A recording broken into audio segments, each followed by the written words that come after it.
Terima kasih untuk kesempatan kali ini. Diberikan kesempatan bagi saya untuk melayani, melayani melalui berbagi pengalaman. Kebetulan saya berkuliah di non-advent, kemarin Dion menghubungi saya, katanya untuk berbagi pengalaman kepada sahabat-sahabat yang mungkin berkuliah di Universitas non-advent. Semoga pertemuan kita kali ini akan mempererat kita hubungan kita di dalam Tuhan. Saya sungguh bahagia karena punya kesempatan dapat berbagi dengan sahabat-sahabat dan ini pertama kali bergabung dengan PCR. PCR ya. Saya asalnya dari Sumatera Utara, tinggal orang tua itu di Kabupaten Labuan Batu. Jadi saya itu di Medan juga merantau, tinggalnya sendiri, sama seperti sekarang ini di Jakarta. Saya bekerja sekarang ini di Perguruan Advent Ciracas sebagai seorang guru di Taman Kanak-Kanak. Sebenarnya pendidikan saya itu untuk sarjananya pendidikan guru sekolah dasar. Tapi saya pernah mengambil pendidikan guru Taman Kanak-Kanak selama 1 tahun dan saya bekerja di Medan itu masih dalam perkuliahan.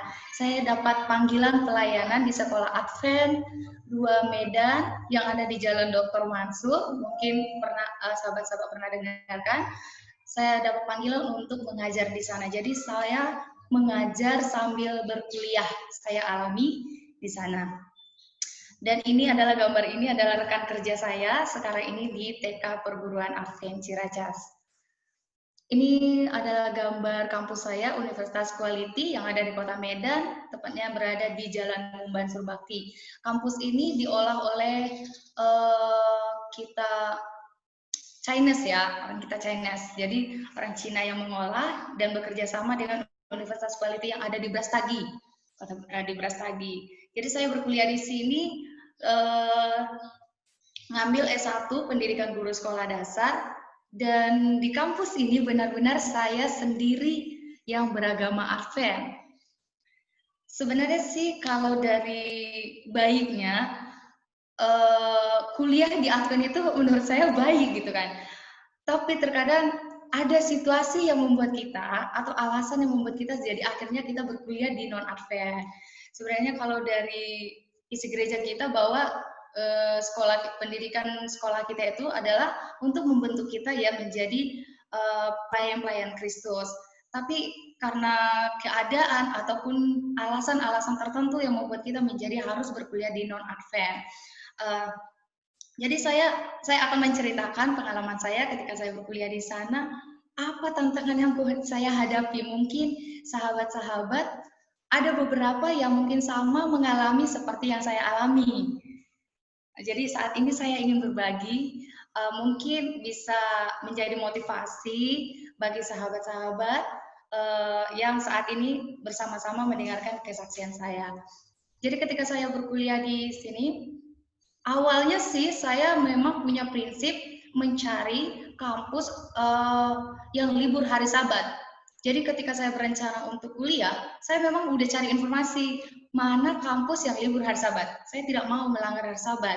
Karena kebetulan ketika SMA, saya itu di sekolah menengah, di SMA, Bayangkari. Bayangkari itu yang polisi ya, yayasan polisi.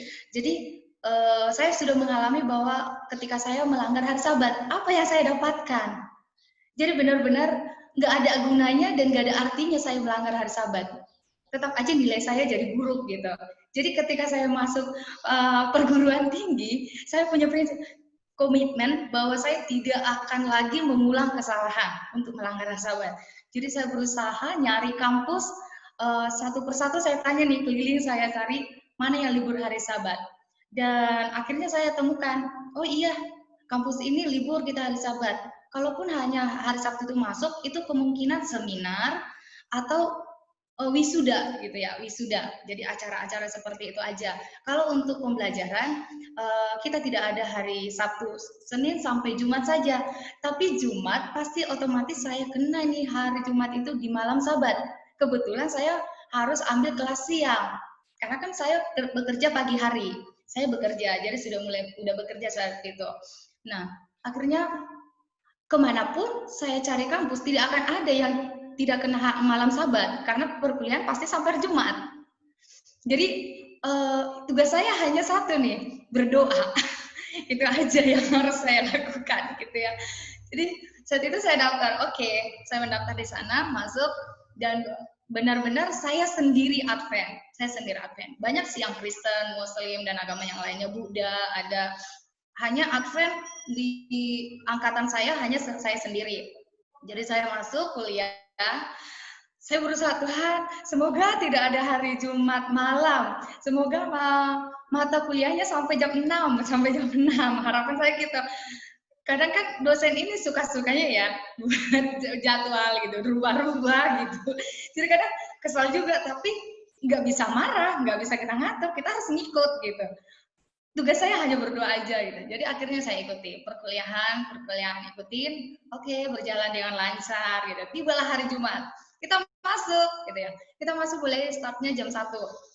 Oke, masuk. Setelah masuk itu, saya sudah mulai lihat jam. Ini mata kuliah kedua. Aduh, gimana nih ya gitu. Jadi masuk lagi nih sore. Akhirnya saya berdoa, Tuhan, semoga tidak kena hari Sabat. Dan puji Tuhan, itu doa dalam hati ya, nggak harus kelihatan sama orang lain. Saya sering itu memang berdoa itu dalam hati, walaupun berbicara sama orang, tapi dalam hati saya itu berdoa sebenarnya. Gitu, yang sering saya lakukan. Jadi, puji Tuhan, dosennya langsung, kita akhiri mata kuliahnya. Aduh, puji Tuhan, akhirnya sahabat tidak kena gitu. Jadi hampir selama 4 tahun ya saya ngambil perkuliahan itu tidak ada kena hari Sabat. Walaupun sebenarnya jadwalnya itu ada, pastinya ada Jumat malam ada ya, ada gitu. Dan bahkan pernah dosen itu juga buat jadwal itu berubah di hari Sabat karena dia kebetulan misalnya lagi ke Jakarta, ada lagi keluar kota gitu ya. Jadi kita ganti ya jadwalnya jadi hari Sabtu misalnya. Sering terjadi hal seperti itu. Tapi tidak pernah nyata jadinya. Mungkin kalau saya yakini itu berkat doa. Berkat doa. Serius, saya selalu berdoa, gimana Tuhan jangan sampai Sabat. Karena saya sudah komitmen, Tuhan, aku tidak akan pernah menginjakan kaki di hari Sabat masuk kampus. Tidak akan pernah. Tidak akan pernah saya mengulang kesalahan ketika saya SMA. Nggak ada artinya, serius teman-teman, nggak ada artinya saya mengalami waktu SMA 3 tahun saya menginjakkan Sabat itu bersekolah, tapi pada akhirnya saya itu hampir tidak lulus. Walaupun aku berjuang belajar, sama aja, nggak ada. Saya itu diambang ketidaklulusan juga. Jadi saya komitmen benar-benar di saat ngambil perguruan tinggi, tidak akan menginjakkan Sabat. Jadi suatu hari pernah kita mau jadwal ujian, jadi dosennya masuk, kita akan ada ujian gitu ya. Kita akan ada ujian, kasih jadwal nih dosennya. Karena Bapak ini hari ini berangkat, bagaimana kalau kita ujian di hari Sabtu? Sabtu itu kosong gitu ya, kan free hari Sabtu. Jadi teman-teman saya di kelas itu bilang, oke sir, nggak apa-apa. Wah, tantangan juga bisa. Gimana ini ya gitu ya. Aduh, hari Sabat nih teman-teman, gimana nih. Lalu teman-teman itu udah setuju memang, tapi ada salah satu sahabat saya di sebelah saya, dia tahu tentang saya, tahu. Jadi saya tetap bergaul dengan orang-orang di sana, dan memang sih nggak terlalu menonjol sekali saya buat perbedaan. Jadi hanya yang satu teman ini tahu kalau saya itu hari Sabtu itu, kamu nggak bisa ya Beb hari Sabtu ya gitu ya. Dia ngobrol gitu, iya gitu kan. Nah gimana, nggak apa-apa dong, kamu absen sekali gerejanya, hadir aja gitu kan. Nanti habis ujian kamu masuk lagi gereja gitu ya, datang aja kan pagi gitu ya. Jadi saya ceritakan sama teman saya, kalau kita ya kami Advent itu pergantian hari kan jam 6 sore nih. Jadi kesempatan bagi saya juga mengenalkan Advent. Jadi kesempatan bagi saya gitu. Jadi saya ceritakan, oh seperti itu ya, dari Jumat sore sampai Sabtu sore. Lama sekali gitu kan. Ngapain aja? Jadi muncul pertanyaan nih dari teman-teman saya. Kesempatan lagi, jadi saya kasih tahu, kita memang benar-benar mengkhususkan hari itu untuk Tuhan gitu. Jadi kalau bisa hal duniawi kita tinggalkan. Lakukan, memang boleh melakukan sesuatu, tapi melakukan sesuatu yang mungkin kebajikan ya, melakukan kebaikan yang bermanfaat bagi orang lain gitu. Jadi jangan yang menguntungkan untuk diri sendiri. gitu. Jadi seperti itu. Jadi ngobrol nih sama teman-teman. Akhirnya pada saat dibuat jadwal itu, ini pada satu diskusi tentang jadwal itu ya, saya berbisik sama teman saya di sebelah. Jadi dosen yang ngomong di depan, kami udah ngobrol juga, kebiasaan. Jadi ngobrol sama teman saya. Saat itu saya langsung menyanggah, Sir, maaf, saya hari Sabtu nggak bisa ujiannya. Langsung dosennya dengan lantang, kenapa kamu tidak bisa sendiri gitu ya? Kebetulan saya hari Sabtu itu ibadah. Ibadah? Kamu agama apa? Langsung gitu ya. Ini dosennya laki-laki lah. Terus kenapa tidak bisa gitu? Iya, saya ibadah hari Sabtu, Sir. Jadi tidak ada kegiatan yang harus saya lakukan yang mungkin saya kuliah, tidak bekerja, tidak gitu. Jadi datang dosennya gini, udah bawa aja sini Alkitabmu, bawa buku lagumu, kita nyanyi-nyanyi di sini. Rasanya sakit banget. Ini dosen kayaknya menghina saya gitu ya. Aduh, sakit banget. Udah bawa sini. Iya enggak? Katanya begitu kan. Gimana teman-teman semua? Kita nyanyi aja ya di sini gitu ya. Kita ikutin dia. Udah bawa sini aja gitu. Akhirnya teman-teman yang lain tertawa semua gitu kan. Aduh, sedih sekali gitu ya. Aku berdoa dalam hati, Tuhan, dalam hati nih ya, enggak ada yang tahu. Tuhan tolong aku udah komitmen. Tuhan tidak akan biarkan aku melanggar komitmenku untuk tidak hadir di perkuliahan setiap Sabat gitu. Akhirnya singkat cerita dosennya keluar, datang teman saya. Apa yang harus kamu lakukan? Kata teman saya yang sebelah, ini beragama Muslim teman saya. Apa ya, aku sih pengen dekatin dosennya. Udah, lakukan aja apa yang bisa kamu lakukan. Saya langsung cepat-cepat keluar ruangan, kata mau kemana gitu. Gak apa-apa, saya mau keluar aja kamar mandi gitu ya. Saya nggak kasih tahu kalau saya mau mengejar dosen. Saya mau mengejar dosennya gitu. Jadi saya kejar dosennya, saya langsung hampiri dosennya, Sir, maaf saya mengganggu soal yang tadi saya itu memang benar-benar tidak bisa hari Sabat gitu ya. Jadi akhirnya dosennya ternyata baik, dia killer di depan kelas aja ternyata gitu. Saat itu saya baru berpikir, oh saya mengetahui ternyata dosen itu bisa saja triknya aja ya gitu ya. Jadinya ternyata baik gitu. Ketika saya jumpai, baik banget, tanpa banyak kata saya bilang, Sir, nggak bisa ya sahabat, saya nyusul ya dosen kuliah ujiannya gitu ya. Dia katakan, oke, nggak apa-apa, nanti WA aja Bapak ya, siapa nama kamu, biar saya tahu ngisi absen kamu. Nanti kamu ujian nyusul aja. Wah, luar biasa, ternyata baik dia. Tadi dia seperti seolah menghina saya gitu ya. Ternyata tidak gitu. Aduh, aku berterima kasih sampai saya senang banget sekali hari itu. Dan saya bersyukur sama Tuhan karena Tuhan jawab doa dalam hati saya. Memang saat itu di dalam kelas saya mau berdoa semoga luluh hatinya gitu. Nah, setelah 1 minggu berlalu, tepatlah pada saat ujian itu, memang hati perasaan kita nggak tenang sih, karena ujian kita di dalam gereja gitu. Tapi aku berdoa dalam hati, Tuhan, biar aku tenang, fokus untuk ibadah. Walaupun sekarang teman-temanku itu sedang ujian, saya tidak ikut gitu. Gimana pun nanti keadaannya, kita lihat aja nanti gitu. Akhirnya hari Seninnya saya masuk, saya jumpai dosennya, karena perjanjiannya ketemu di kantin gitu ya. Ketemu langsung dosennya bilang, oke, saya sudah tahu kemampuan kamu sampai di mana. Katanya, nggak perlu ujian. Wow, gitu. Sudah tahu, cukup kerjakan aja tugas kamu yang ini. Udah, Bapak sudah kenal kamu, bagaimana ketika mengikuti kelas Bapak gitu kan. Wah, Tuhan terima kasih, akhirnya saya tidak menginjakkan hari Sabat gitu ya. Kaki saya ini di kampus gitu. Senang sekali. Akhirnya berjalan seperti itu lagi. Memang perlu harus bertindak. Jangan hanya ngikut-ngikutin jalur aja gitu. Kalau menurut kita kira-kira kita harus berusaha, lakukan usaha. Itu aja sih kalau bagi saya. Apa harus berusaha walaupun gagal, menang atau gimana pun itu urusan belakangan, soal hasil. Itu bagi saya. Saya intinya berusaha dan berdoa. Saya ingat bekerja right labora gitu ya, bekerja sambil berdoa gitu. Jadi kalau hanya berdoa pun saya, Tuhan tolong saya gitu, tapi saya tidak jumpai dosennya, nihil, nggak ada gitu. Jadi berdoa dan usaha, kejar gitu. Lakukan tindakan seperti itu ya.